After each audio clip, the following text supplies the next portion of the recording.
सात समाजी व शख्सी रहनुमा, चेयरमैन स्टैंडिंग कमेटी बराए private housing society chamber of commerce Gujranwala Chaudhry Ayub mayor की जानब से अपने फार्म हाउस पर print and media association Gujranwala के ओहदेदारान के आजाद में पुरतरक्कल इफ्तार डिनर का एहतमाम किया गया, जिसमें सदर जाहिद महमूद रहा, सीनियर नायब सदर मियां तनवीर साहिब, जनरल सेक्रेटरी आतफ चांद भट्ट, नायब सदर चौधरी सजाद मुश्ताक, मेहर शबीर अंजम मुस्तफ़ी, डॉक्टर इफ्तिखार चौहान, चौधरी तसीफ, एडिशनल जज अरसलान अकबर भट्ट, चौधरी तैयब मेहर, चौधरी कासम मजीद नियासी मदनी, चौधरी इकबाल चट्टा, मियां मोहम्मद यूसुफ, मियां यासर, चौधरी नसीर मेहर, उमर अवैस मेहर, राना अजहर हुसैन, राना अली, इंफॉर्मेशन सेक्रेटरी राना तबस्सुम, फरख अजीम भट्ट, असम अजीम खान, बिलाल भट्ट कादरी, फौजिया मकसूद भट्ट, शाजिया भट्ट और दीगर रहनुमा ने शिरकत की। इस मौके पर शाह महमूद और तनवीर साहल ने आतो चार बात और दीगर मेहमाना ने ग्रामीणों ने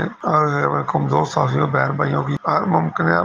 मदद करने का अदा किया और साफियों को इज्जत और वकार बुलंद करने का अज़म अंत तक मेहनत की कोशिश के साथ उनसे बात की।